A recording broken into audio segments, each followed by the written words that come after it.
Opinions given by the individual host and their guests do not necessarily reflect those of Para X, its affiliates, or its sponsors.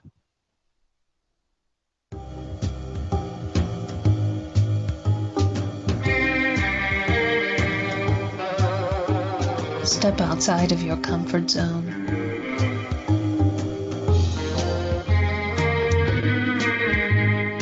See the world with a whole new perspective. Join us and experience the unexplained on the Paranormal View. And welcome everybody right here to the Paranormal View on the ParaX Radio Network. I want to thank everybody for taking the time to be with us tonight. Those here in the chat room and those listening from around the world, we appreciate each and every one of you. If you are listening from somewhere else around the world and you'd like to come join these people here in the chat room, you come over to para-x.com, click on the Chat Now button, and just follow the instructions, and you'll be right in with all these wonderful people. You'll be able to chat with them, chat with us, and ask questions. If you do have questions, though, later, and you don't want to come to the chat room, you can still ask a question by sending it to the paranormalview@gmail.com and just put attention question, and we will get those answered for you. Great show lined up for tonight. Let's see here. We have with us Barbara Duncan. Hello, everybody. And we got Jeffrey Gould. Hello. All right. And got a great guest. Going to have a whole lot to chat with. And I'm going to let... have we going on before we introduce the guest? Oh, God. I can't think of anything coming up right offhand because good. I was in Gettysburg a couple weeks ago, and that's passed. So, well, my screening for my short film went over really well the other night. Everyone was getting notes for their films, and we were just getting high praise and kudos, and everyone was like, "Oh my God, you knocked it out of the park!" And we're like, "Yay!" Let's hope film festivals think that. Well, that sounds good then. All right, Jeff, why don't you go ahead and introduce our guest for tonight? Yes, well, exactly. Well, tonight our guest is a returning guest, actually, our old friend Bruce Tango, whose bio isn't coming here. There we are. Of TAPS, or formerly of TAPS, I should have asked before the show, and an occasional guest on the TV series Ghost Hunters, often with his son Dave. A highly decorated and retired police officer from Elizabeth, New Jersey. At 19 years old, Bruce was the youngest member ever to join the force during his 25 years, of which he was a trained sniper with a SWAT team. And he's been interested in the far more interesting subject of the paranormal, and he's been hunting for ghosts since he was 16 years old. And having had near-death experiences, Bruce is searching for answers to many questions involving ghosts and the paranormal. So welcome back, Bruce Tango. Yay! Thank you, guys. Nice to be here. What a crowd. What a crowd. Been to Elizabeth. I'm not sure I've ever been to Elizabeth. I grew up in Pompton Plains and Montclair and Verona, up a little north of there, but... You're not missing anything, Jeff. I knew. I was resisting making a reference that it was albeit Elizabeth, No. Well, no. There's some nice sections, but I mean, I was born in Elizabeth, and I lived there, I guess, until I was about 8 years old, and I moved to Linden. And it's one of the biggest cities in New Jersey, and it's the police force was like around 400 guys, and it's home. Well, Linden's my home, but it's brings memories to me. As a police officer working there for a little over 25 years, but in general, you're really not missing. You're not missing much. Yeah, it was mostly industrial, isn't it? Well, no, there's some nice things, yeah, but it's industrial.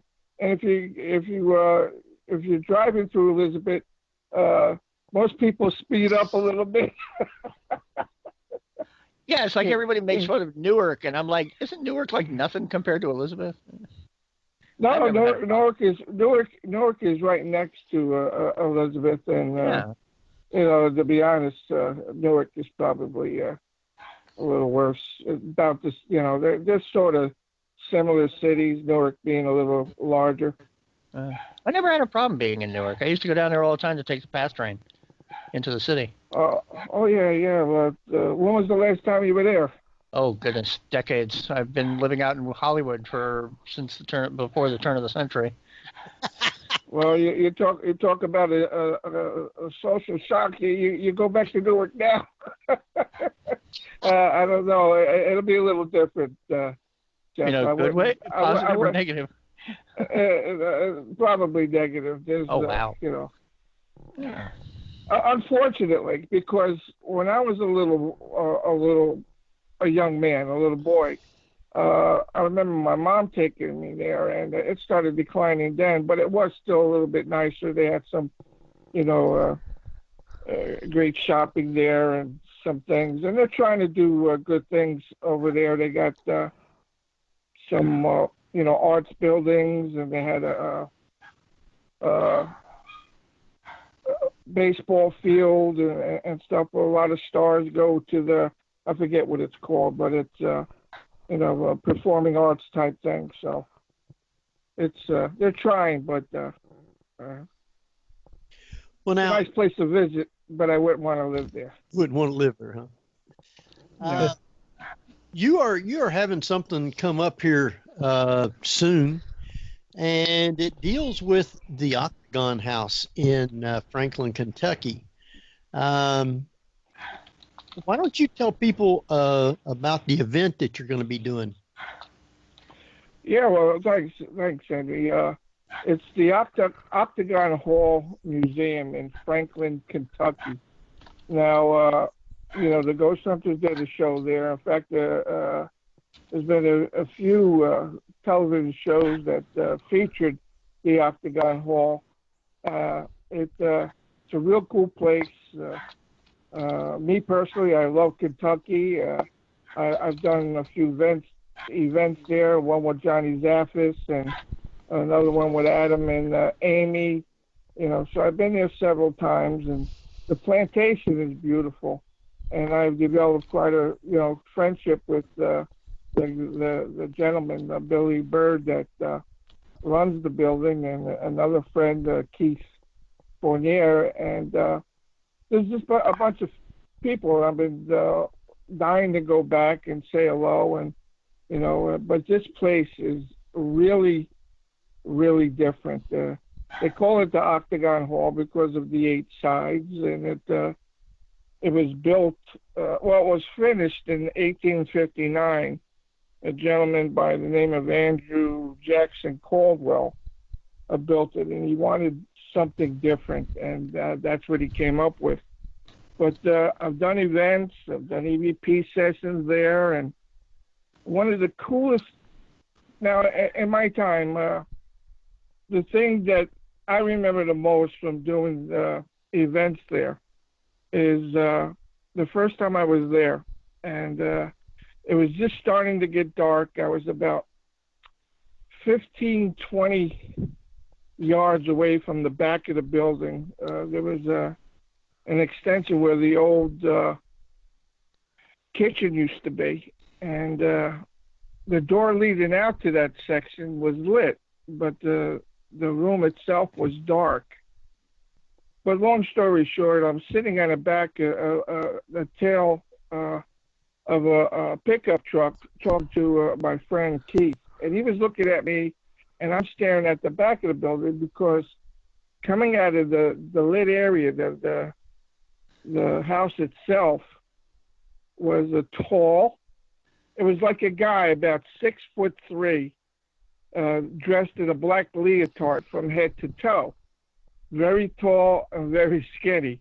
Now, the first thing that runs through my mind, I says, maybe they're trying to play some tricks on me here or something. So I saw this thing walk by the door, and then it came back. I saw it walk by again, and it actually kept on sticking its head out the door. It was like playing peekaboo with me. So I got up, and the guy, Keith, said to me, he says, "You see something, don't you, Bruce?" I says, "I sure do." And I kept my eyes on there. And when I got to that room, there was nothing there. And then I go on to find out that this entity is seen all the time. It was the coolest shadow figure, or whatever you want to call it, that I've ever seen. Most shadow figures I've seen in my lifetime move pretty quick. Not all of them, but this, the way I explain it to people, if you ever saw the movie, it's a great movie, Signs, with Mel Gibson. Yeah. Yeah. Now, remember the part where they're showing a part on the news where they spotted the alien, and you see him walk across? That actually had me jump when I saw that. Yeah. Well, that's exactly what except it was all black. It looked like a human, but it was black from head to toe, and it was very, very clear. And it stopped. It was playing peekaboo with me, and I said, I'm going to go see what's going on here. Because, again, the first thing I thought is maybe somebody playing games with me, but that wasn't the case. And like I said, I found that this thing is seen quite often there. But it's a fantastic place. I'm excited. Like I said, it's in Franklin, Kentucky. We're going to be there on May 26th. Just a Saturday, and so if anybody wants to get tickets, you better hurry. So, I'm looking forward to going there. I'm looking forward to seeing some old friends and make some new ones. And so, where do you go to actually get the tickets? Well, you just go to octagongh.eventbrite. BRITE.com. That's octagongh.eventbrite, BRITE.com. All right. And you have it for 2 different nights. That's a Friday and a Saturday. No. We're only something came up. We're only gonna do it Saturday night. Oh. So yeah. So we're looking forward to it. And the plantation is beautiful. They have like a slave cemetery. They got all kinds of stuff happening there. They got a lot of artifacts from back then, and I've seen some great evidence come out of there. A friend of mine sent me some apparitions that were standing in the hallway and took a picture of them. It was pretty cool. So I'm looking forward to it. My son, Dave, and Steve Gonzalez and myself are going to be there, and looking forward to seeing the people. Hopefully a bunch of people will come out. I was planning on going, but some other things has come up for a lot of hospital bills and stuff, and now it's kind of tight. That's a shame. But I'll talk to you later about that, Henry. And if you want, I'll write you a note. If you want to. If there's any other reason besides that don't worry about that. I won't stop you. I'll write you a note if there's anything else going on. All right, appreciate that. Let's see. Just want to remind everybody, if you do have questions, you can private chat them to either Ceiling Cat or myself, H. Foister, and we will get those questions over to Bruce. And if you're somewhere else and you got a question, you can send it to theparanormalview@gmail.com. Just put attention question and we will get those answered for you. Let's see here. What is how long has it been since I've been on the show, Henry? I was trying to remember. It's been a couple of years. Years. Hang on, I actually had that a minute ago. I know it's not a big deal, but I was excited to come back on. I went out and bought a new suit, got a haircut. Actually, it was April 4th of 2015. All right. Oh, all right. A few years. Yeah. I didn't realize it was that long, but you're welcome to come on anytime you want to. Oh, I appreciate that, Henry. Yeah. I mean, but every time I come on, I buy a new suit, so don't ask me too many times, okay, pal? Wow. I have to buy. Never mind. Well, in between then, there's been a documentary which you are been the focus of and called The Staring Man. Yes. It's not a book yet, correct? It's just a movie? No, it's just a movie. Okay. Yeah, there's a lot more. Have you seen it, Barb? Have you seen the documentary? I confess I have not seen it yet. I have to do that. Okay. If you guys remind me, I'll send you one, and let me know what you think. It's not because it's mine, but I don't think you can find anybody that said a bad word about it. It's pretty interesting. It is a true story. It's a little personal, and after you watch it, just to be honest with you, not everything is in there, and I don't know if I'll ever tell the complete story, but what could be told was told. So. Well, it had to be really rough as a child to see this stuff.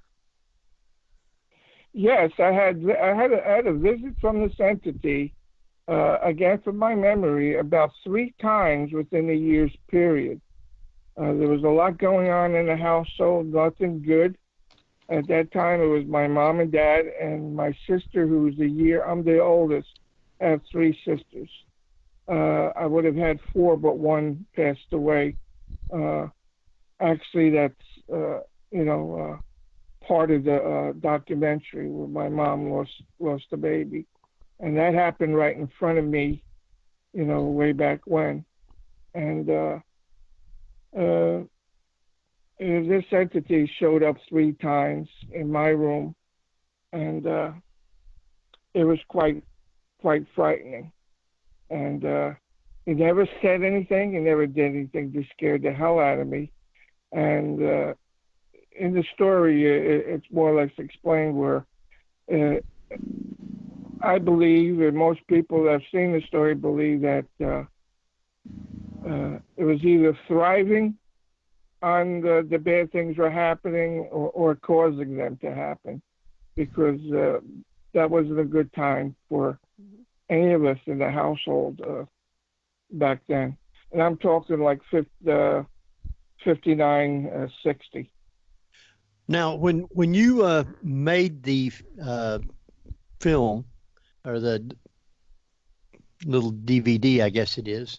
The film was called. Did you go back into the house any at all to film that, or you only filmed from the outside and just told the story? No, what happened, Henry, was we did film from the outside, because originally the people that lived there, it was actually it's projects, and just to go to show you, it doesn't have to be a big haunted, decrepit house, to be some things happening, but the people that lived there are, it's changed quite a bit, obviously. In fact, when I filmed, again, it's in Elizabeth, New Jersey, and when I filmed, I had to bring some of my old buddies with me that were on duty to make sure there was nothing that was happening. A lot of drugs, a lot of guns that are happening there. And I tried to get into the house. I tried to talk to the people. I told the woman that I was filming I didn't lie to her, but I didn't tell her the whole story, that I was born there, and I was filming a documentary about growing up here, and I wanted to know if I could come in and film. And she thought about it, and it was no. I actually offered her money, and then she thought about it a little harder, but the answer was no. So, but what happened is, no, it gets good. I get a phone call. Evidently, they were going to do some work in the apartment. And the woman says, okay, give me the money. I'll let you come in, you and the camera and everything, for 1 hour. or about an hour, and and that'll be it. So I did get the film. Now you got to realize I hadn't been in that room for over 50 something years, and to go back into that bedroom where this was happening was pretty cool. And we did do an EVP session. I was limited just to that room, and when you watch the DVD, something did happen, and it was pretty cool. And joining me was my oldest son, who is also a police officer in New Jersey, and he's not like me and his brother. He doesn't like getting involved. He says, I like to leave the dead alone. He actually he was sort of like the comic relief in this film because some of the statements he made. But I wanted somebody with me to verify anything happened or hear anything. So it was his first and last experience. And I told him, I said, your brother would be proud of you. And some of the things that came out of his mouth were pretty entertaining. But he says, I leave the dead alone. They leave me alone, I leave them alone. But I did appreciate him being there. And when he heard the evidence that we got, it sort of stunned him, because he's interested in it, but he doesn't do, he doesn't like to sit in to EVP sessions, or ghost hunting is not his thing. He's done a lot of, he's done a lot of stuff as a police officer, heroic type stuff, but he does not like messing with the dead. You don't want to mess with the dead, huh? No, it's actually very funny, the things that he comes up with, during the filming. Yeah, I didn't expect anything to happen, but it was cool. And again, I'm not going to tell you what happened. I don't want to ruin it for you, because I will send you the DVD. And I'm not saying who it was or what it was, but it was pretty cool. I mean, just the being there, Henry. Imagine going when you hear the story or see the story in its entirety. The fact that here I was, a little boy around 5 years old, and here I am at that time in my late 50s filming, or about 60. I forget how many years ago we did this, but that was something to get back into that room and be there. It was something. Yeah, I've got the DVD. It is a good little movie, documentary. It's filmed very well. Story was real good and very interesting. So, thank you for that. Yeah. Now, If somebody I have to ask, after you went back there, did you have any more experiences with that entity at all? People ask me that all the time, Barb. I have not seen that entity since we left the house. Nice. It's never come. And this might sound strange, but I would love to see that entity again. I mean, I don't know if we will show, because I think those type things, they thrive on being, people that fear them. And I have no fear of that thing. I would love for it to show up again, but I don't think it will. Maybe it's just in that place. I don't know. But I've yet to see that thing again, or anything like it, show up in my bedroom. I would assume that if it did, it would only be in that apartment. Probably, Henry, but there's no way of telling. Right. But again, I haven't seen it. We moved not too long. It was just in that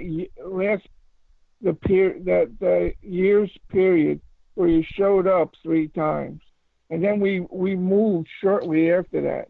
But didn't have that experience at the other places that we did live until time came where I was on my own, and I've yet to see that thing. Well, you know that But there's I'd love to confront it again. yeah. Believe it or not. There's this entity that appears sometimes when bad events happen, and nobody quite knows whether or not it's causing it or feeding off of it. But you're familiar with the shadow people called men wearing hats, or the broad rim hats. Yes, yes. Did it have a broad rim hat, or was it just like shadow? No, you know what? I was watching. I was listening to. Marla had a gentleman on her show the other night that talked about. They called the Slender Man. Yeah. Now he was totally different. The thing different about him, he had tentacles and stuff.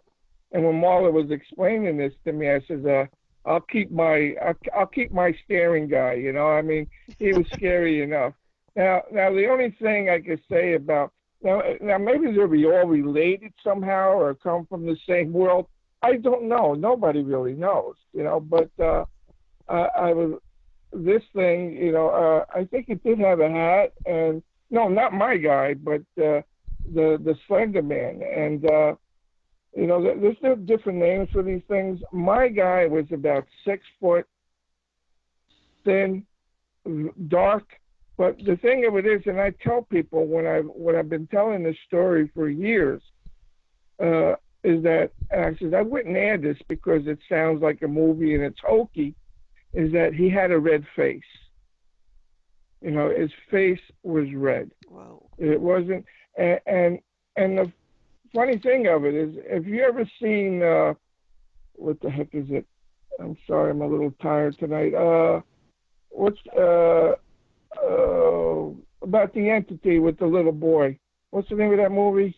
That could be one of thousands of movies. No, oh, jeez. Oh. Well, anyway, it looks quite a bit like this thing because he did have a red face, and I have to tell people I was telling my story long before this movie came out because it's very similar. Actually, Dave and I went to see this movie, and during the movie, Dave would look over at me, and I was pretty quiet. And when we left the theater, Dave looked at me and said, "Dad, it brought back some memories."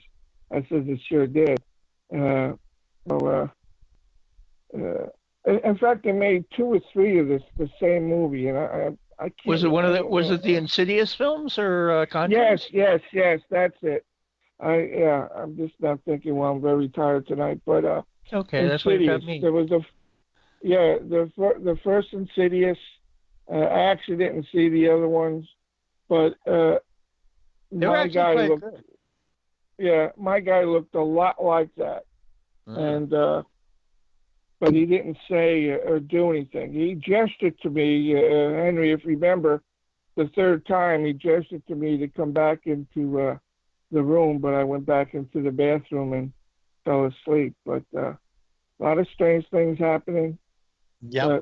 Don't quite know why it's there. The only theory that it was thriving on the bad things that were happening in the household. My mom losing the baby, right in front of me, and my father was pretty hard man, if you will, and things weren't good. So, but you didn't have anything happen once you moved out of the apartment, or your family left there and went somewhere else, did you? Nothing like that, no, Henry. That's why maybe it is contained in that house. I don't know, but again, maybe it won't bother with me because it knows that I am absolutely not afraid of it. I will not cower away. In fact, like I said, as crazy it may seem, I would love to encounter it again. One must wonder if the people that moved in after you guys moved out, if somebody from those families may have had a problem like that. I thought about asking them, but The circumstances, to be honest with you, like I said, the family that lived there, if they found out that I was a police officer, it wouldn't be a good thing.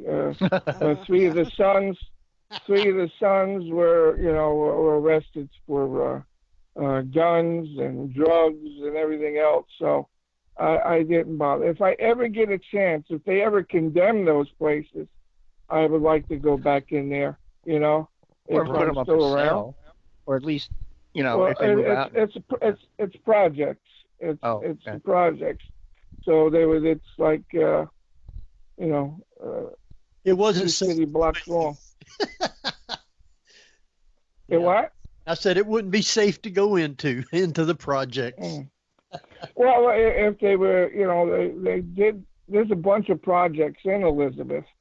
Some of them have been destroyed and they build up on it, but this is still going, this one. But, when I went there, as you saw in the film, you got drug paraphernalia outside. And, it's a shame because when I was a little boy, the area was really, really nice.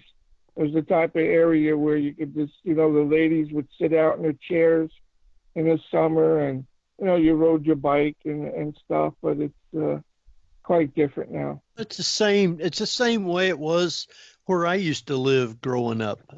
You go over there now and the whole place is run down. The house that I grew up in, it's all run down. Most of it is rental properties. People don't buy them to fix them up. They just pay cheap rent and not worry about nothing. So everything just runs down like that. I guess. Yeah, it's unfortunate. It really is because, they've knocked down a lot of things in Elizabeth, like projects, and they build these nice places, and, they're very expensive, and it's not the type of place I would buy an expensive condominium or anything like that in the area. So right. I don't know what their thinking is over there. It's not a, it's as a police officer, we in our county we have 21 cities. This will show you the difference. We have 21 cities in our county, which is Union County in New Jersey, and our police department handled more jobs in 1 year than all the other towns put together. Right now, I think they're up to like 500,000 jobs a year or more. It's unbelievable. It's one job right after the other. There's no stopping, and there's a lot of guns and gangs and everything else. It's not a good area to work in. We have a question from the chat room. I'm going to get in here, and it comes from Kat wanting to know about the face of this entity and whether or not it had discernible features or whether it was just like a blobby shaped face. No, it had features, and the face was red. I actually, Henry, if you remember, I hired, in the documentary, I hired one of the foremost experts, forensic artists, who actually drew a picture of what I saw as a little boy. So people will get to see. Yeah. People will get to see exactly what I saw because the gentleman, it was from the New Jersey State Police. He worked on many high-profile jobs, murders, and such during his career, and he was kind enough to do this for me, and he brought this thing back to life for me. And during the documentary, towards the end, you will see exactly what I saw as a little boy. First as a sketch, then colorized. No, he had very dark eyes. His face was red, and very similar to Insidious. Very similar. Now, if someone wants to get a copy of that, can they get it like at Amazon? Well, I used to have a site up there, but just have them. I got to, I've sold a bunch of them over the years, and I really haven't set all that up. But if anybody wants to get a hold of me on Facebook, and maybe we could arrange something, okay? All right. That sounds good. Yeah. You can contact Bruce on Facebook. Is it still on storeenvy.com? I'm looking that up now. The page isn't pulling up yet. It still might be up for It is, sale, yeah. but the best way, if you want, is if we're friends, or friend me, and then send me a private message, and we'll work something out. All right. It's close to for us to take a quick break. So I think that's what we'll do. And when we come back, we will talk more with Bruce. And if you got questions, you can private chat them to either Ceiling Cat or Henry Foister, and we will get those answered for you. So, Jeff, you want to take us out for a Yeah, we are listening to the Paranormal View on para-x.com with hosts Henry Foister, Ceiling Cat Barbara Duncan, and myself, Jeffrey Gould, with tonight's returning guest, Bruce Tango. So stay tuned for more of the Paranormal View after the break. Whether you're listening at home, at work, or anywhere, thanks for making Para-X part of your day. Your source for everything paranormal, Para-X. And welcome back, everybody, right here to the Paranormal View on the Para-X Radio Network. I want to thank everybody for being with us tonight, those listening in the chat room and those listening from around the world. And speaking from listeners from around the world, Barbara, where do we have listeners at tonight? Henry, tonight they're coming in from all over the United States, the United Kingdom, Canada, Australia, Singapore, and Vietnam is joining us. All right. That's a new one, isn't it? I haven't seen them very often. Yeah, but welcome. I'm glad everybody is listening tonight and hope everybody likes the show. Appreciate it. So we have with us Barbara Duncan. I'm still here. And Jeffrey Gould. Hello, hello. And our guest, Bruce Tango. Yes. Henry, we were talking about the what I named the staring man. For purposes of making the documentary, I really never named it. But when I was contacted, to make the film, we named it, and I came up with the name Staring Man. But when these things happen, you tend to think that you're all alone, and there might be a couple people, but and as I was saying before, I've heard many people explain similar experiences, and their entity was different. Maybe they didn't have a red face, maybe they had a hat with everything. Oh, maybe these, the other night, Thursday night, Marla's was talking about the Slender Man who had tentacles and a hat, and very, very creepy. But what I have found out, once people found out about the film and my story, is that I've had hundreds, and I mean hundreds of people contact me and ask me questions about the Staring Man. And some were very, very similar. Some of their experiences were their entity had a red face, and some were different, didn't have a red face. Some had hats, So there is really no set answer, But what is astounding is that this is whether this is something that the brain produces, but to me, this experience was real. And again, it was 3 times during a year's period. And like I said, well, you saw the film, Henry. The third time when he appeared to me, I walked out of the room finally, and like 45 minutes later, I walked into my room, and he was still standing there, waving to me to come back into the room, which I absolutely didn't. And you understand why, why I didn't wake up my mom and dad. And I'm not going to get into that right now.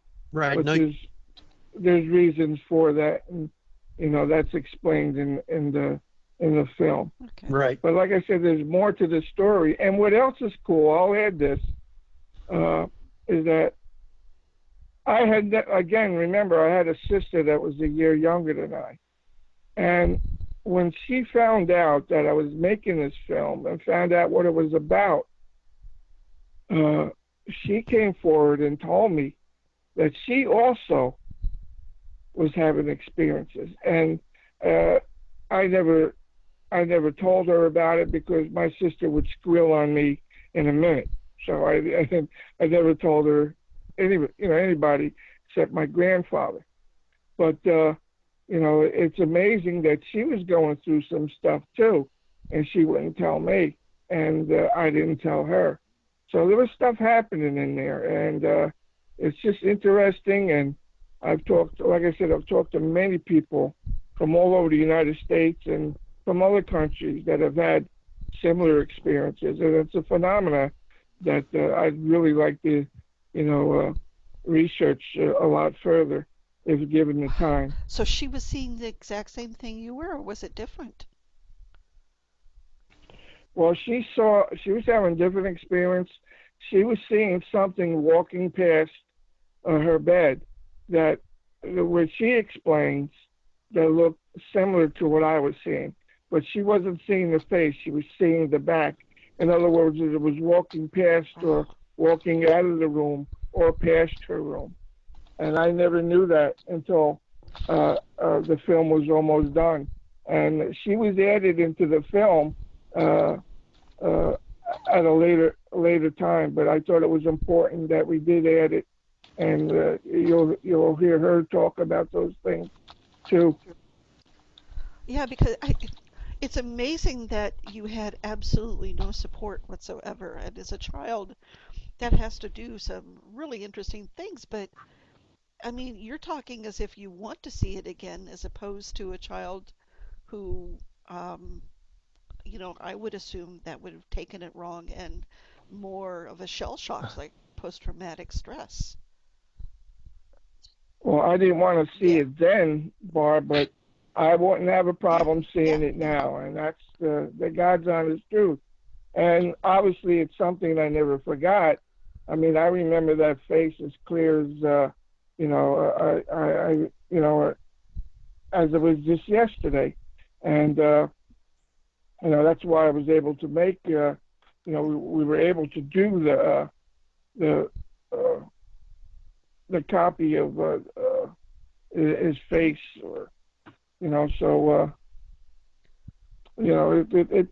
I understand what you're saying, but I didn't want to deal with that years ago when I was a boy, but I wouldn't mind seeing it again. Oh yeah. I wouldn't. I'm not that little afraid. I'm not that little boy that's afraid anymore. And that's why I don't think I'll ever see it again. And that's why I don't have problems going into places that are that maybe have that type of problem, and which really doesn't happen too often.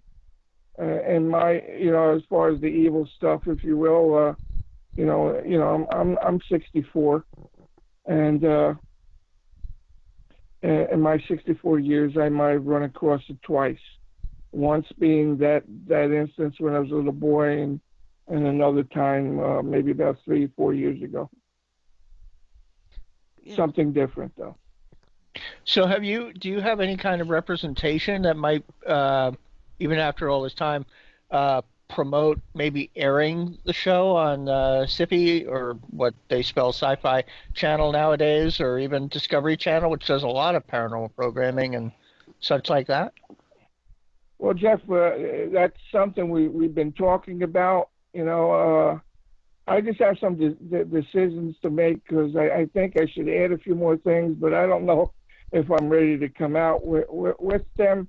But like Henry said, I'm proud of the film, the way it was made. It was filmed, very well, painstakingly, made it very realistic, just like my room was. And,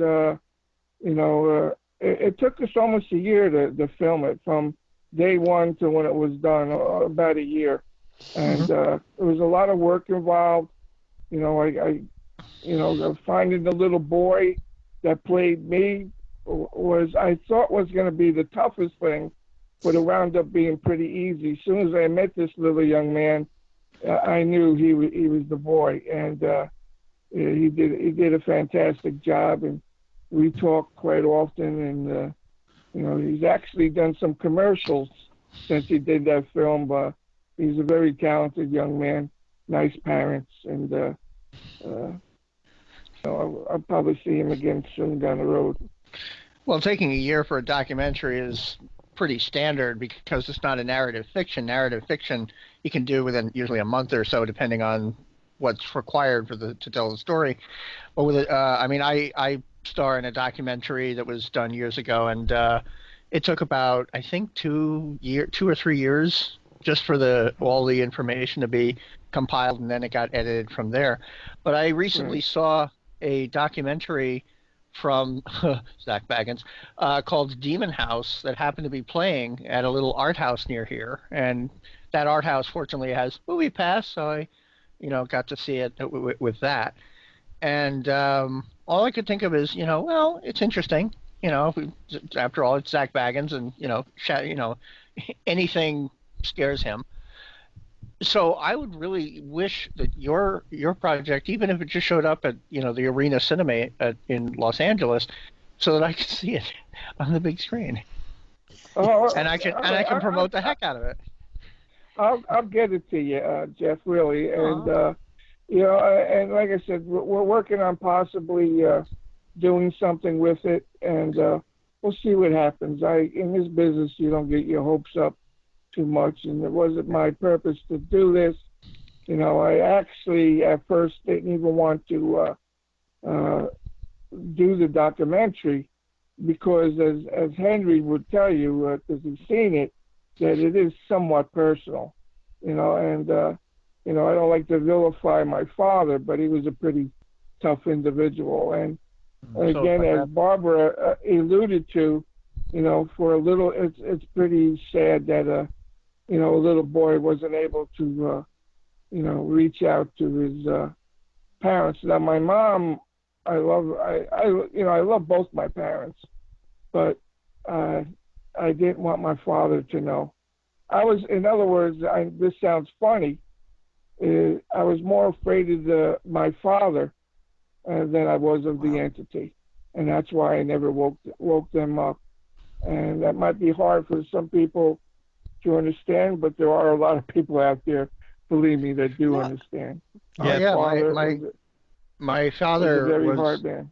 My father was the middle of 7 children with a very brutal father, to the point that it was like if the dad called the 7 into dinner, the 7th one in got beaten because they were the last one. And it got to the point that, and my grandmother was the most open-hearted woman in the world, and at his funeral, she was the only one weeping for him. And as her children tried to convince her, she says, his death is not a loss for us, it's a release. And thankfully, every one of those 7 children broke that chain of violence, and they were never domestically violent themselves. Well, just something similar, but I got you beat. My father, and this is what I mean, is my father came from, now, this is unbelievable, but it's true. My father came from a family of 18. Wow. Did he never leave the bedroom? Well, my he had 17 brothers and sisters, and my father was the last to pass. And but on a good note, my father, I tell people it took him a lifetime to change, but I did bring him into my house, and we made amends before he passed. And I'm glad I did that. I never thought that was going to happen, but I had a lot of people telling me if I had the chance to do it, and I'm glad I took the advice because we got to know each other a little bit too late, but we got to know each other the way a father and son should be. Which is good. Oh, yeah. Yeah. Oh yeah. And it's good that a movie like this comes along where children who maybe experience this, or even adults who experienced this as a child, can think of, oh yeah, I'm not alone in this, and there's people out there Exactly. who understand what I'm going through. Exactly, Barbara. And like I said, I was astounded once the film got out there, and once people.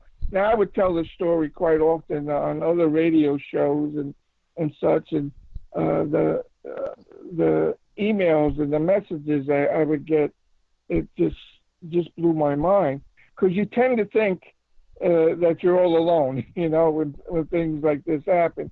But it's not the case.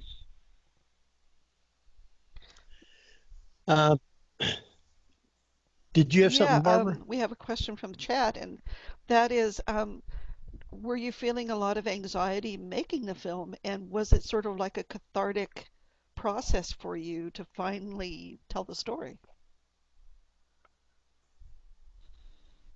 Well, it brought back memories, and to be honest with you, I broke down a few times.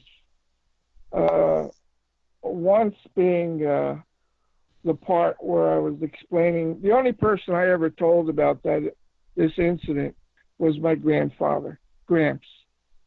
His name is Bill Chapman. Me and Gramps were very, very close. I was his favorite grandchild. Everybody in the family knew that. Nobody had a problem with it. Just me and Gramps were buddies, and we always were. And he's the only one that I told. And he reacted. I'm sort of sorry I told him, because he reacted. He was worried. I mean, here's a little guy telling his grandfather that he's seen this thing, and my grandfather was worried. And he used to call me Butch. He says, Butch, don't worry about it. Say your prayers, and God will take care of you and everything. And I look back now, and I don't know if just to help my grandfather, maybe I shouldn't have told him, because I knew he was worried about it. Because any grandfather or father or any person, a child came up to you and told you the story, you'd worry a little bit, whatever, and it's not a normal type thing to talk about, Sure. But Gramps and I were close, and he's the only one I did tell. With the promise he wouldn't tell anyone, and he never did. At that time, the Catholic Church certainly wouldn't be interested, or any church for that matter, interested in hearing things like this either. No, that stuff didn't come up. There was nothing back then. Or very rarely. You didn't have all these shows, and only time you may get something on hauntings or anything, and even nothing like this would be around Halloween. I mean, we had a black and white set with the rabbit ears, and we were lucky to get 2 or 3 channels on a set that would work. So my chances of seeing the show even around October were slim. But these things weren't talked about, and I actually went to Catholic school. I tell everybody, I grew up Catholic, went to church with my grandfather, who was Baptist, and I became a Presbyterian. So I'm all over the place. But it doesn't matter to me what you call yourself. I am a Christian, but that's me. But me and Gramps were tight. Now, you you were on Ghost Hunters a few times. What's it like being on a show? And I don't mean just being on the show. I mean when you go into a place to film, you know it's totally different than what people actually sees on TV. So what's it really like behind the scenes? How do they go about filming all that? Well, I actually did, I guess, around 7 investigations with them, and for me, it was really, really exciting because of my background as a police officer. They involved me, and when they first asked me, I actually told them no. I had told them, Phil, LA calls me and says, Bruce, we'd like you to bring you on the show and this and that and everything. I says, well, thanks, but no thanks. And they says, are you sure? And I says, yeah. And they said, well, do you mind us asking why? I said, because this is my son's thing. I said, I don't want to step on his toes. This is him and everything. And then he says, okay, thank you for being honest. So, I actually told him no. As much as I wanted to do it, but was my son's thing.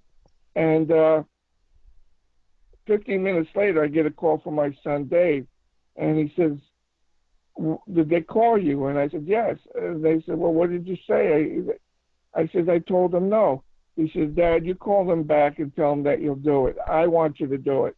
And I'm glad he did that because I was like a kid in a candy store, just to be able to go to some of the most haunted places in the country is just amazing to have the opportunity, and especially with my son. That's something that I'll hold, close to my heart for the rest of my life. And it was a great experience. They said I was a natural, but what happens is the investigations are just like an investigation, that there's just a sound guy and a camera, and you just ignore the camera. But there's a lot of standing around and a lot of prep. But there's a lot of work that goes into filming the show. Filming and anything. You got to do, yeah. Welcome to my world. Yeah, you're doing the interviews, and then when something happens, it's really cool. And I was always lucky because when I was on the show, usually something cool would happen, and I seemed that it seems to be that all my life, that whenever I got involved in a investigation or EVPs, I'm very lucky when it comes to the paranormal, and there's theories behind that too, which I won't get into, but to me, I'm like a kid in a candy store. Here I am at my age, being able to do it, and just to let you know that, people, Ghost Hunters will be coming back. We just don't know what network yet. Oh, really? Well, that's interesting. Yes. They'll be coming back. They're working on a lot of things, and, but we just don't know what network. And once that's, I'm sure an announcement will be made when that happens. Because even we don't know. So, and I was told when they did that, that they'd still be asking me, which I'm excited about as long as I can do it. But, Jay Grant and, all the guys, they nicknamed me Papa Tango, and that's an endearing type nickname, and I love them to death. And but it's very exciting to be involved in them, and it afforded me a chance to go to places that probably would have never been. I think it's great because you do bring that police sense into an investigation, and it's rather methodical, and it's a little bit more down to earth, I think. What do you think that as a police officer you contribute as a paranormal investigator? Well, there was a lot of questions that I was asked that you probably didn't hear, that wasn't on the show, but I would explain certain things. We did an episode. Last one I think I did, it was in Florida, Homestead or something, and it was an old police department in the courtroom, and a police officer got shot that was in the courtroom, and lo and behold, I was able to explain that the court officer would usually stand, on the side of the bench. So I did contribute. It's like doing an investigation, just tweaking it a little bit. It's the same thing, you look into this, you look into that, and then what's left is usually what you have, if you know what I'm saying. And but I did contribute. I was happy about it, and like I said, every episode that something cool happened. My favorite was was the Union County Courthouse, which was in Elizabeth. I don't know if you saw that one. It was called Judgment Day, and actually you would see the apparition come out of the wall. It looked like a woman putting her shawl on. It was very, very exciting, and I was glad I was able to set that up for them and be a part of that. It was cool, but it's a lot of fun with them. A lot of hard work. I mean, the travel alone beats the heck out of you, but they're very good at what they do, and they're a bunch of great people. Well, I usually typecast people as Scooby-Doo characters.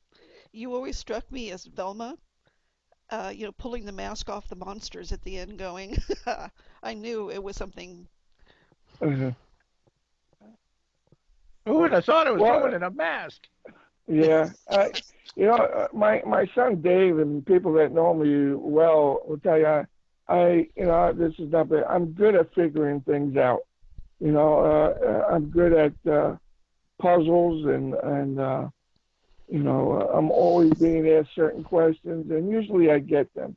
But the trivia type stuff. But you just got to be patient. And I noticed things. Even my friend John Zaffis said something to me one time I was with him. He says, I would have never thought about that. I look outside the box, and I see things a little different than most people, and I'll catch things that some people might not catch. So I'm happy to say I have contributed, and it was a good feeling to help out. In the details, actually. Yeah. So was there ever any good evidence from a show that actually didn't make it on to the finished episode? I thought that was usually the case. We can't show we got something. No. I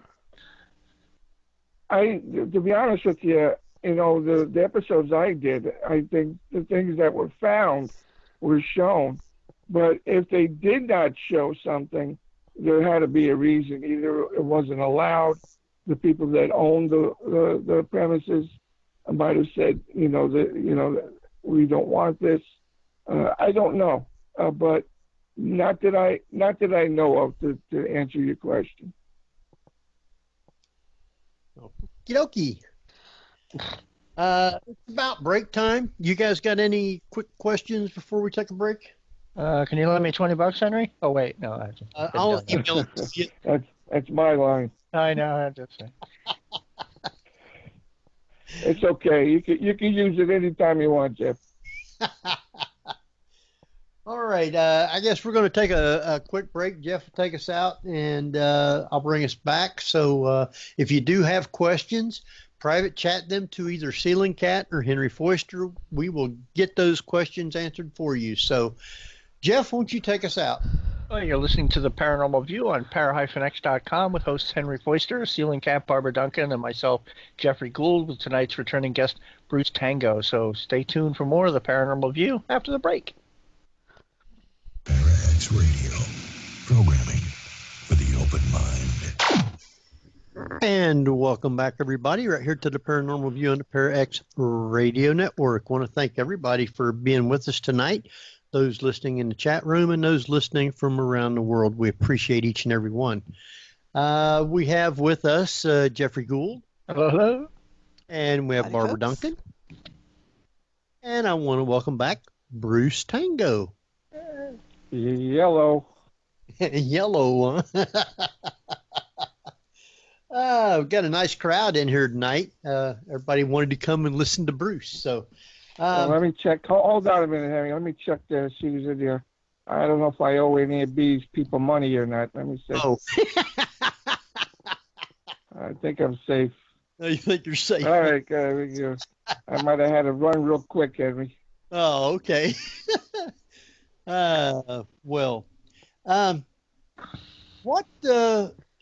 What place would you really like to go investigate that you haven't? We're asked that all the time when we do events. Where's the place? We had a chance to go anywhere. My place would be the Colosseum in Italy. Oh, yeah. I would love to investigate that place. And most people don't think about that, but there's not too many places on the face of the earth that there was more death and misery. And I don't know if I'll ever get there, but it's on my bucket list.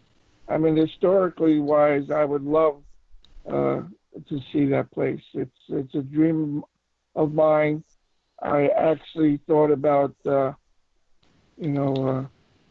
trying to set something up to go there. It might be a little difficult, but we'll see what happens. That and Poveglia Island off the coast of Venice. That's one that, I would dearly love to see, if not go to. Yeah. Is that one that's kind of like deserted Yeah, and it's the one overgrown, with but Plague there's Island. Yeah. Yeah. I don't know. Do you think there's still problems with the island? Nobody will go there. Plagues? Still, nobody will go there. I wonder why. I'd go, but I'd probably have to wear a suit or something. I don't know. I don't want to go there and catch something.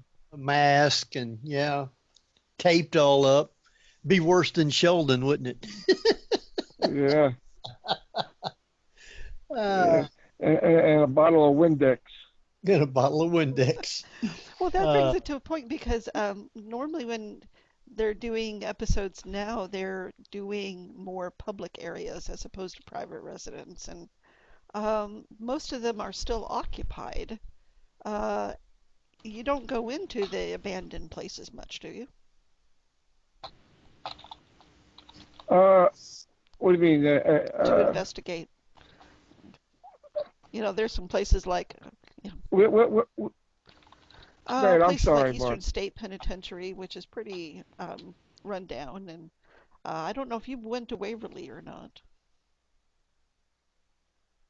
Oh, I've been to Waverly, but what's the question about those places? Yeah, whether or not you feel the difference between the two areas, whether having people around constantly as opposed to places that are abandoned makes a difference in the type of activity? In my opinion, Barb, and I say this all the time, is a lot of people and investigators.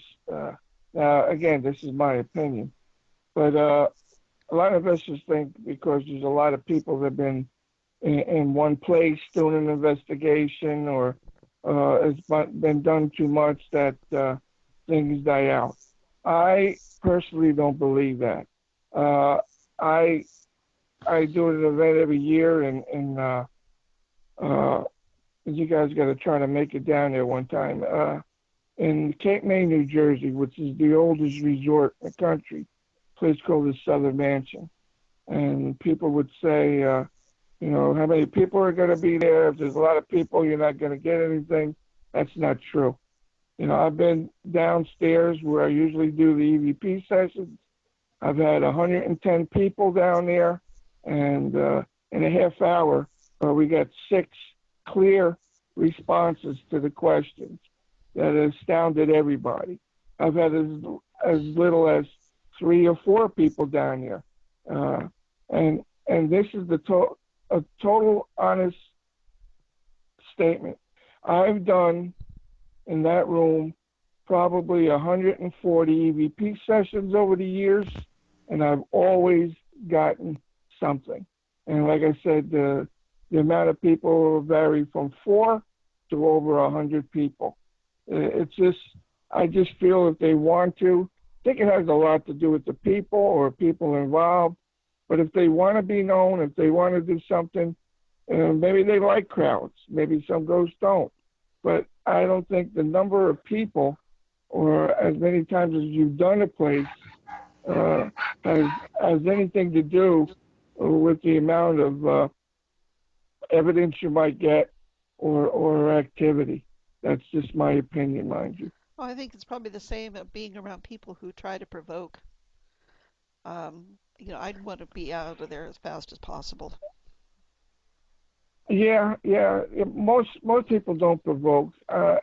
You know, I won't get into this, but there might be certain times. I mean, like I said, I'm not going to get into it, Barb, but there might be certain times where you might want to provoke, but the circumstances have to fit the you know, doing that. But as a rule, we don't provoke too much. But during the circumstances, depending if something's happening in the building and it's not good, and there's maybe the thing that we're looking for is not a pleasant thing, and evil, if you will.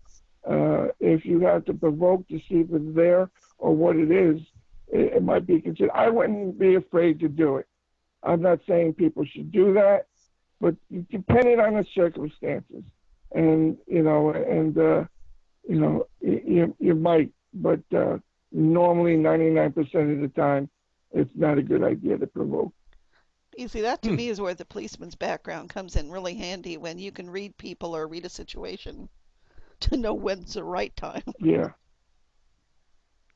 Well, if we're trying to get down, if we're trying to find something, and this something might be bad or evil, if you will, and if it takes some provoking to get to it or bring it to the surface, then I could see it. If you understand what I'm saying. But most of the time, I would, you wouldn't want to do this.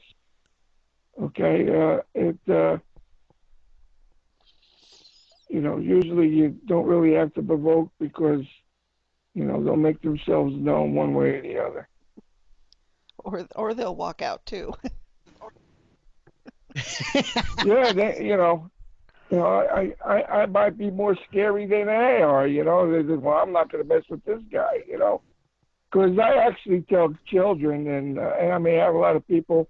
Some bring their kids. What do I do with their,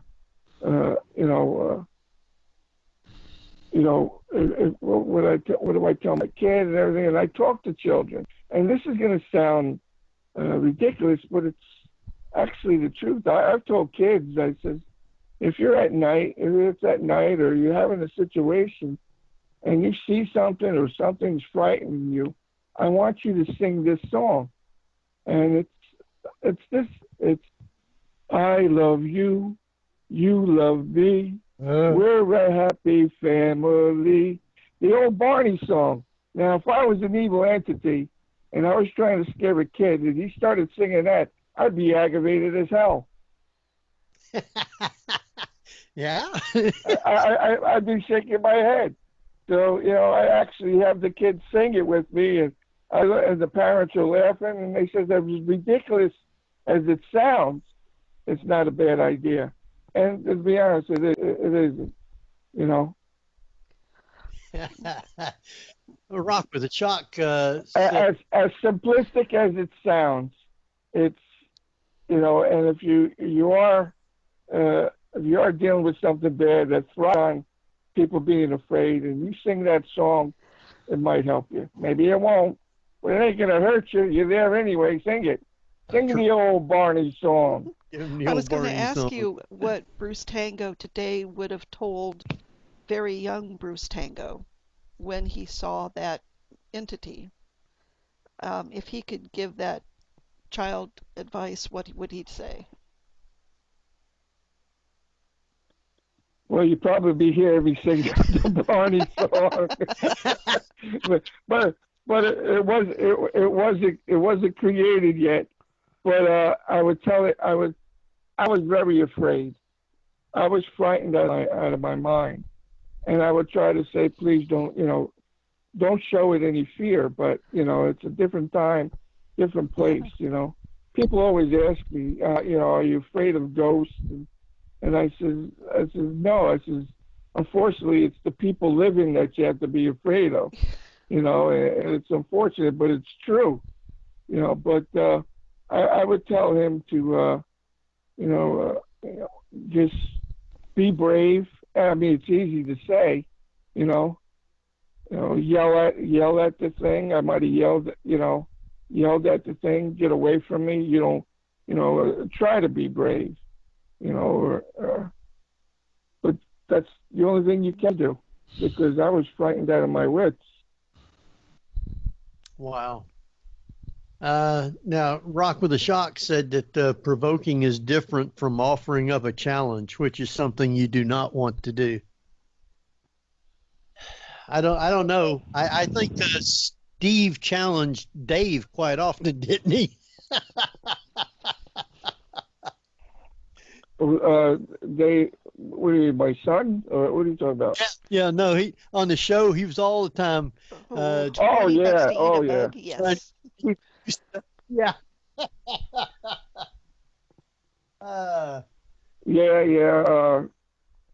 My son took to heart, but I during my career I had a lot of training, but there's actually a lot of bugs you can eat that are not going to harm you, and that are high in protein. It's survival training.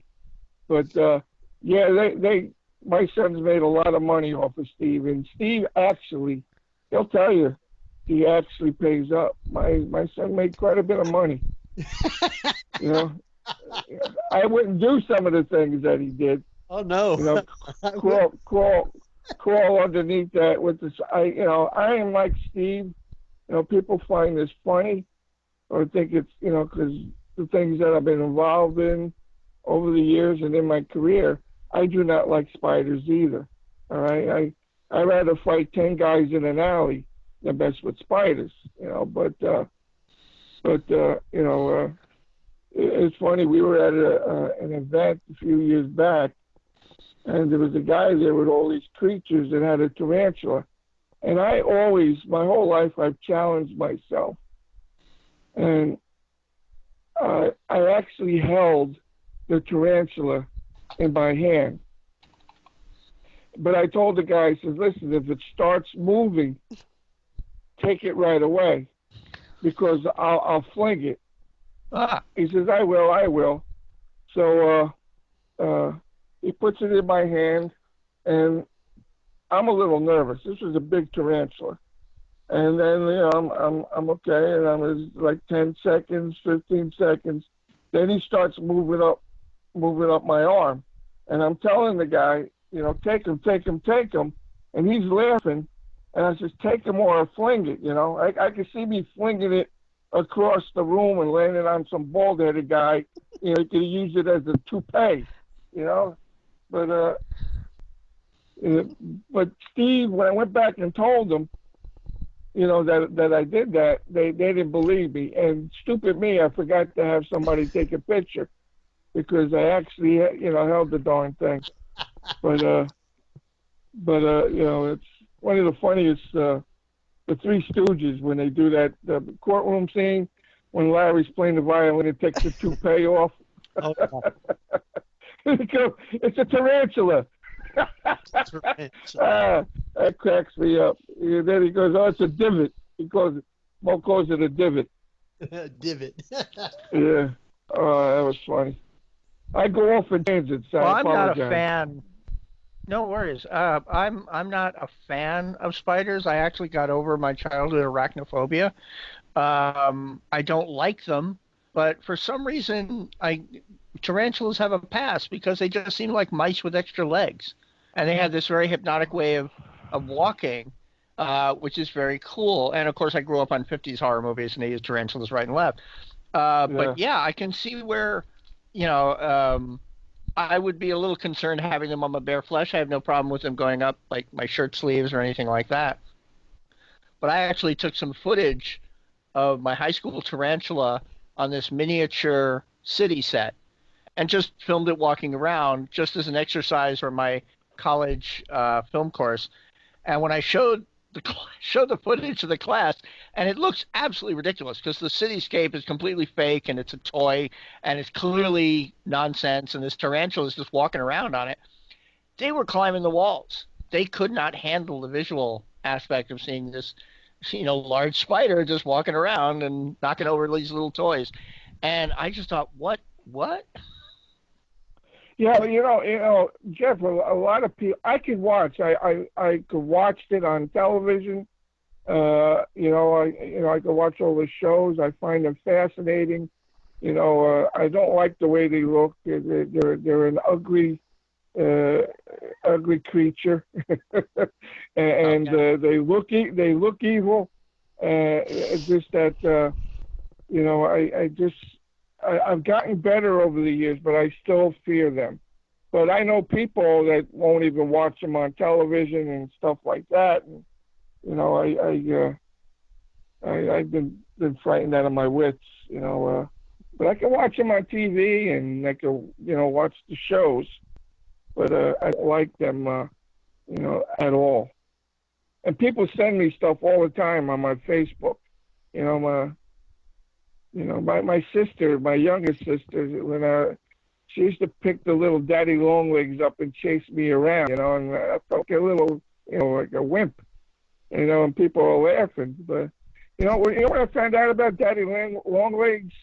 They are probably one of the most poisonous spiders on the face of the earth. Did you know that? I did not know that. But, Really? Yeah, but they can't. Their fangs aren't. They can't penetrate our skin, so we're safe. But supposedly their venom is probably one of the worst on the face of the earth. I thought usually you almost had to be allergic to specific spider venom to have a reaction. I don't know. I saw the movies too, Henry. Jeff. You get bit by a spider, and you start Super crawling up the walls. Yeah, start crawling up the walls and stuff. There was a little cartoon strip I saw where somebody says, "Oh wow, I was just bit by a radioactive spider. I'll have superpowers," and next panel he's lying dead. Oh yeah. I remember working when I was about 17 years old. I was working in this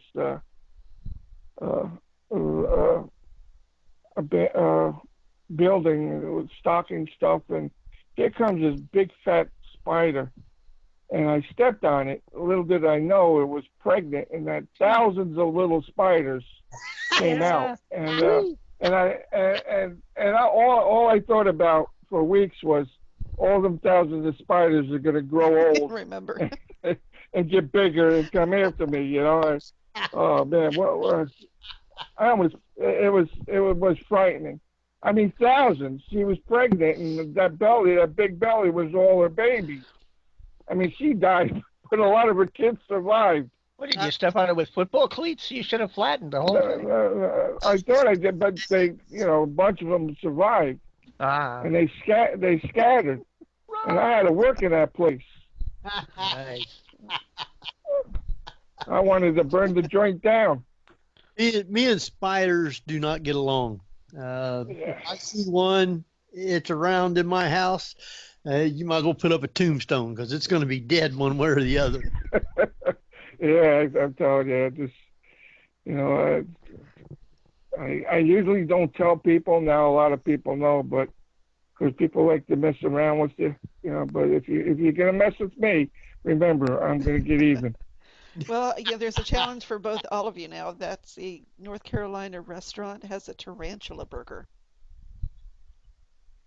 I see with that had a spider on the burger, didn't it? Deep fried. That's something.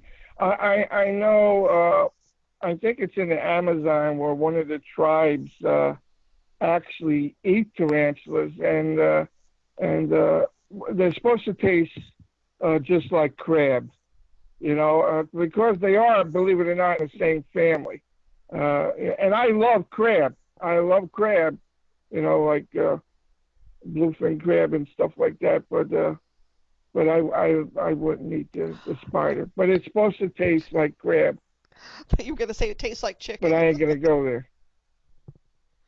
Yeah. Humans are supposed to taste like chicken, and don't ask me how I know that, because I don't. This show is going. This show is going on into altogether different direction. Well, they're having fun with it in the chat room. That's for sure. Oh, that's good. That's good.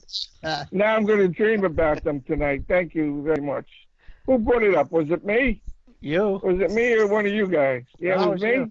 I should know better. Now I'm going to wake up and. Have spiders with red faces. Well, it's funny that Oh, gee, that's what I so need. many spider things that you have to get into attics and cellars and what have you with spiders in them. Oh yeah. Well, I tell this story years ago on a job, and I'll make a long story short. Every time I say that, it takes about 15 minutes for me to tell the story. But there was a shooting. I was chasing the guy that did the shooting. It went into a home and into the basement, and I followed him in the basement. Now, and I didn't have my flashlight with me, and it was dark. Now, this guy had just shot, and I forget if the person survived or not, but he was pretty bad, or he might have even died. So I'm down there, and I have my gun drawn. And then here comes my partner a few minutes later, and I'm trying to find this guy. I know he's down there. And then my partner always had his flashlight day and night on his belt. I didn't do that. I travel light. And he put the flashlight on. And what happened was, when he illuminated the area I was in, all there was spider webs and hundreds of spiders all around me. And I start breaking into a sweat. And my partner says, "Bruce, what's the matter?" He says, "Bruce, are you okay?" I said, "It's these freaking spiders." There's a guy down in the basement with a gun, and I'm worried about the spiders. But you got to realize that, illuminated web spiders behind me, in front of me, on the side. Man, we caught the guy, but I couldn't wait to get out of there. It was terrible. Yeah, I think if he was locked up or blocked into the basement, I'd have let him stay down there. I told him, I said, "You son of a gun, you better come out. You better come out." And my partner's looking at me because I'm sweating bullets because of the spiders, not the guy. I'll take care of the guy, but and you get the heebie-jeebies because you don't know what's crawling around. Henry, I'm telling you, there was hundreds of spiders all over the place. And I said, what am I doing here? It's my worst nightmare. Right. And I'm not even thinking about the guy with the gun. I'm thinking about the spiders. Damn spiders are going to get me killed. They was just looking for a big meal. Yeah. Boy, there's another place I wanted to burn down. Well, what's been the best piece of evidence that you've gotten when you've investigated? You mean on a show or personally or what? Just EVP or Like I said, Andy, I've had hundreds and hundreds of great EVPs. And direct answers, which tells you that most likely it's an intelligent. I'll give you something. I'll tell you something that happened this past summer down at the Southern Mansion in Cape May. And again, you guys ever want to come down here, just come on down. Let me know you're coming. And like I said, it's a beautiful mansion, and but it's very, very probably one of the most active places I've ever been. So we're doing this past summer. I go down here during the summer since we did the show there for the past 8 years. I go down once a week. I do a show at night. And the last thing we do is we do a half-hour EVP session and we play it back. So this one particular night, I must have had about 40 people down there with me, and people asking questions. And this one woman who had her 2 daughters with her, teenagers, she said, "Mom, are you okay?" Or, "Yeah, are you okay?" Or, "How are you?" And we didn't hear anything. And people ask questions. So we played it back, and we got quite a few. But when I played it back with the speakers going, you heard the woman say, "Mom, are you okay?" And you heard a woman's voice said, "I am doing fine." And just like you heard me, that's how you heard it on the tape. And wow. Everybody was astounded. And the woman just got up and wouldn't stop hugging me, and she was crying, and the kids were crying. And I said, "I didn't do anything." I said, "No, but it happened, and you told us that you could ask questions like that." And I said, and she said, that was my mom. She passed away just recently, and the kids were crying, and I almost was in tears, and there was a lot of people in the audience that were in tears, because he says that was my mom's voice. And we played it a bunch of times, and she hugged me, all night, and it was emotional. It was probably one of the most emotional EVP sessions I ever had. And there's been a lot of people that have never had this is Bruce, I've never experienced anything. I says, well, hopefully tonight you will. And a lot of the people, those people, even scientists that were skeptics, walked away saying there's something to this. I said, there sure is, So I don't know what the answer is. I don't know if we'll ever get the answers. I don't know if we're meant to have the answers, but these things happen, and nobody really knows why. Tell you they know, they're not being truthful, because it's a guessing game. It's a theory, and that's all we go by is guessing and theories, and but that was an interesting night. Wow.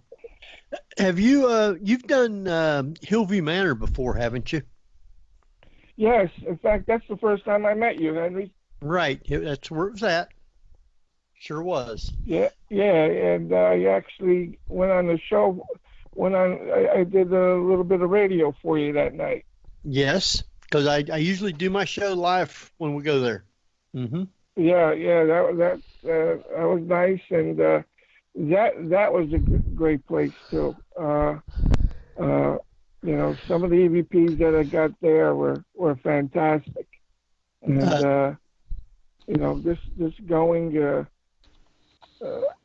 downstairs in the basement was chilling, because if you've been down there and if you remember, they have all belongings to people that have passed. Right. And I spent a lot of time down there and did some EVPs, and with the theory being when you connect it to some of your belongings, so some really cool stuff happened down there. But I like that place. I haven't been there in a little while, but yeah, it's a few years since I've been there. I'd like to go back. Maybe we could get a bunch of people and have an event there or something. Sounds good. Sounds good. Yeah. Did you ever hear? There's been two times that I've caught it where all of a sudden you'll hear this woman scream, and you can hear it on 2 and 3 floors at a time. Have you ever heard her scream? To be honest, Henry, I haven't experienced that yet. I've had, like I said, a lot happen, but I haven't heard the woman scream. No. Okay, I caught that, and upstairs where they had the supposedly where the lunchroom was, where the people would come in to get their food and stuff. Right. I was real sick one night after the show, and we'd been up there earlier. One of the people that took us around and was telling us about the place, and they said if you stand where the people did the serving, you wouldn't get anything, but if you stood like where the people would be coming down the line, you would get something.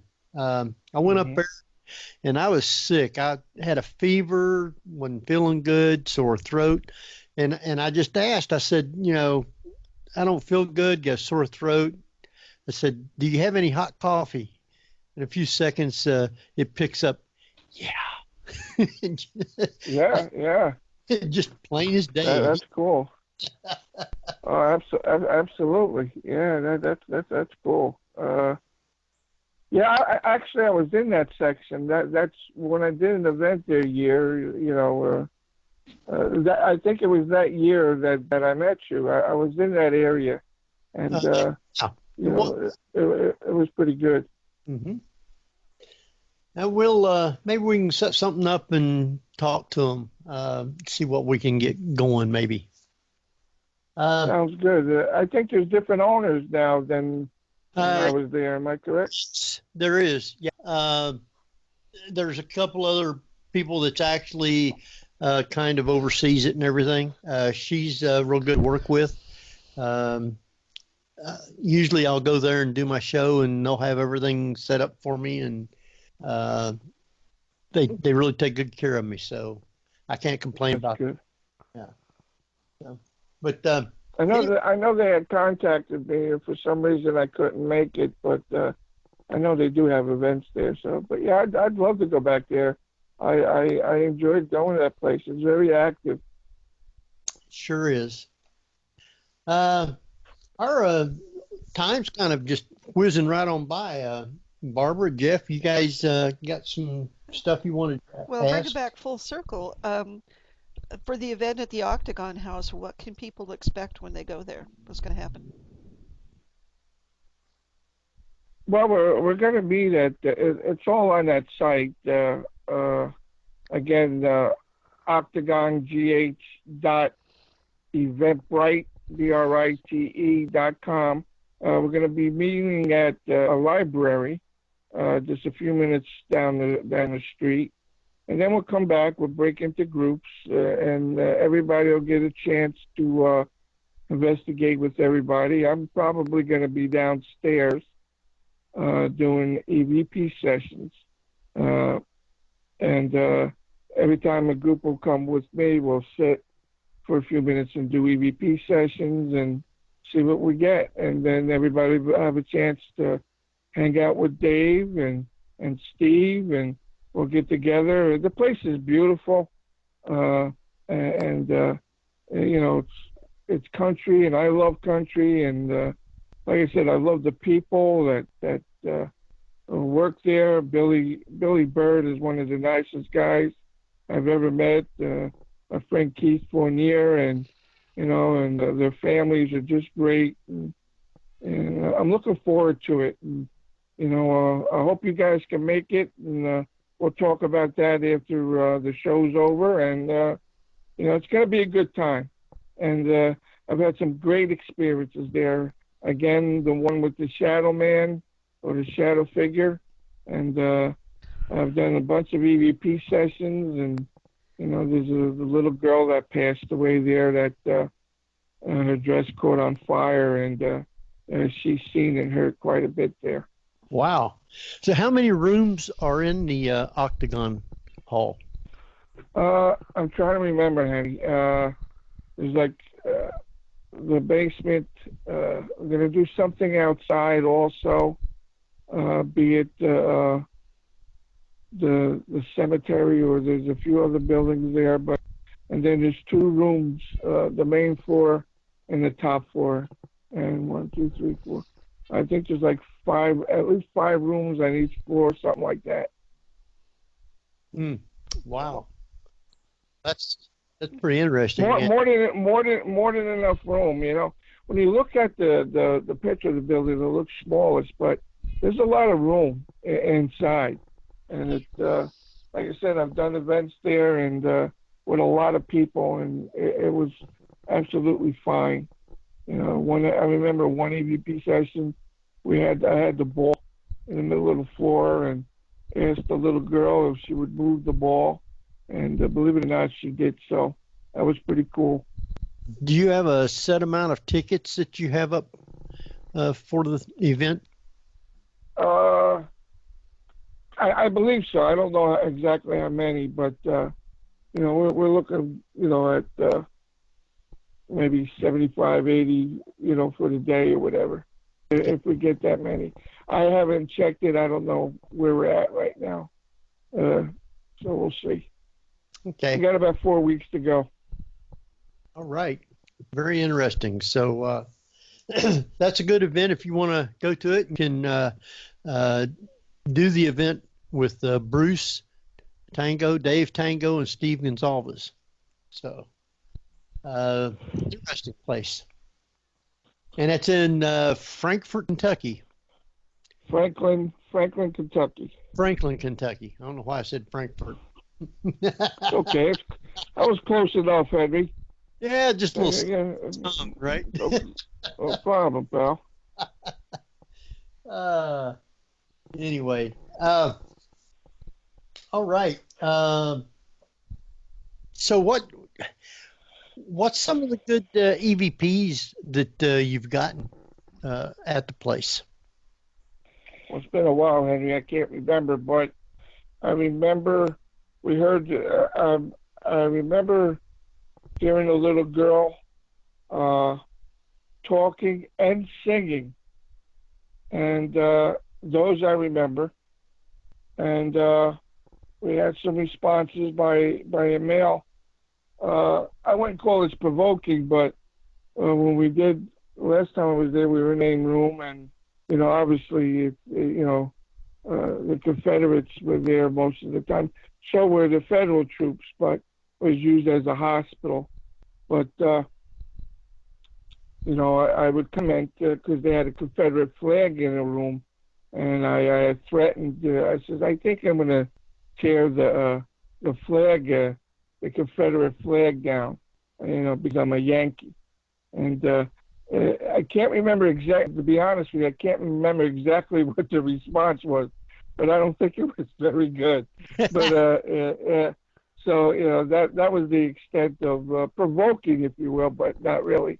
I was just trying to get a rise out of them, and I believe I did. So it's a very active, you know, exciting place to be, and a lot of facts, and you know, it's a wonderful place. And you know, some people think that the guy, you know, Andrew Jackson Caldwell, that there might be some reason why he made it 8 sides, a metaphysical side of it, if you will. And you know, I'm looking into it, and I think some other people are, but I don't know if that's the case. But I'm going to be asking some more questions when I get there. Yeah, I'm curious. There's All a right. cemetery there. Was it like the family cemetery, or was it more of a community cemetery? There's a slave cemetery there, and that was pretty cool too. And I think family's buried there too. You know, it's been a while since I've been there, and but the slave cemetery is pretty cool. And obviously that's separate from where the family is. And but you know, very, very wonderful historic place. You know, Mr. Caldwell was, you know, obviously pro-Confederate, and then there was like at one point thousands troops stayed there and were taken care of there, and then like a few weeks later, the federal troops came and they more or less did a lot of killed the cows and roughed up people and did a lot of damage, and they threatened to burn the place down. And Mr. Caldwell told the colonel, he says, "That's okay, go ahead and do it." He says, "When my brother gets back," he said, "I'm sure he's going to get even with you." So they decided not to do it. He was a tough son of a gun, and different times, but wasn't a pleasant time. We got one final question from chat, and it's a good one. Of all the investigations that you've done, have there been any that have left you just stumped for an answer?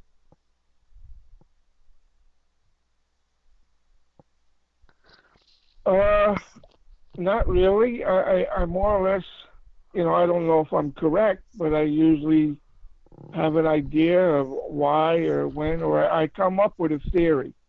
Who knows if I'm right, Barb, but I do come up with a theory, and most of them make sense. I've done favors for people that have had problems, and I usually go in and I usually come up with something or have an idea of why things are happening. I'm actually asked by many police officers from all over the United States and in my area that are having problems or activity that need answers, and they like to keep it quiet, and they turn to me, which I'm humbly I'm honored that they would ask me, and depending on the situation, I'll try to make time to help them out, and especially if it involves children, and that's usually when I do get my butt in gear. That ghost would have gotten away with it if it hadn't been for that pesky Bruce Tango. Yeah, I'm a son of a gun. Got one more quick one from Cater, and we only got just a couple of minutes left. He wants to know if you have plans on going overseas for any investigations. Don't have plans, but I'd be open to it. Like I said, my dream investigation, even if it's just an historical visit, I would love to go see the Colosseum in Rome. All right. Just to go down into those catacombs where all them people died, and in the arena where they died. I would love to set something up of that place. Sounds like set something up with Josh Gates, destination, and go over there and see what's over there. I don't want him stealing my idea. I'm going to that place. I want to be the man. I would really love it. All right. Well, we can open up an account and start taking donations so Bruce can go. There you go. Yeah, if I live long enough, I'd probably be 103 by the time we made enough of money. I don't know. But, that's funny. If you go over there to do an investigation, you're asking questions in English, and probably all the Romans spoke completely different language. Do you think that they would understand what you're asking? Who knows? That question's asked a lot. When you're in a different country, a lot of people will hear answers in their own language, but sometimes you would hear. I definitely would have somebody that speaks Italian. Now, I probably can understand some words. I mean, I'm Italian. I'm half Italian, half Irish. What a mixture, but that's what I am. But if I ever would go there, I would definitely have somebody that with me that spoke the language, because I would think that their answers, would be most of them might be Italian, but like you said, a lot of the gladiators were of different races and such. Yeah. So depending on what we find, you know, I would probably have to go and find some, you know, people that were into these different languages once I get an idea of what they were saying. And considering it's ancient Rome, it could be all Greek too. All right. That was a good one, Jeff. That was you. a good one. Thank you. It could be Greek too. You don't know. That's what I'm saying. We are just about out of time. So I want to thank Bruce for taking the time to be with us tonight. Of course, you're welcome to come back anytime. You're always a great guest. I want you to tell everybody real quick, like how they can follow you on Facebook, or if you have other sites and all the other good stuff that you're doing. Like I said, we're doing this event on May 26th in Franklin, Kentucky. Excuse me, at Octagon Hall. So if there's anybody in that area, if you know anybody in the area, you know, come on down and say hello. It could be an exciting time. Anybody could friend me on Facebook. I have some other Facebook sites, but, you know, I ain't worried about it right now. Right. Just contact me on Facebook, friend me, and that's more or less whatever I'm doing. I usually put up there. And it's been a pleasure being with you guys. I really enjoyed it. We want you to stay on for a few minutes till we're off, and we'll talk with you for a couple of minutes. Okay. Check us all out, Jeff. Where? Yes, at our official website, theparanormalview.com. You can go to facebook.com/theparanormalview, all one word. Feel free to like our page. All sorts of interesting articles throughout the week. My own website is jeffgould.net, GEOFFGOULD.net. And I'm an actor, so I got all kinds of weird stuff. But if you go to my website and add /paranormal.htm, you can look at my experiences I've had.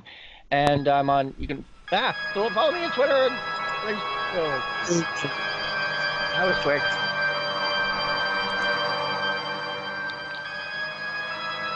You've been listening to The Paranormal View on the ParaX Radio Network. Join us again next week at the same time for more of The Paranormal View.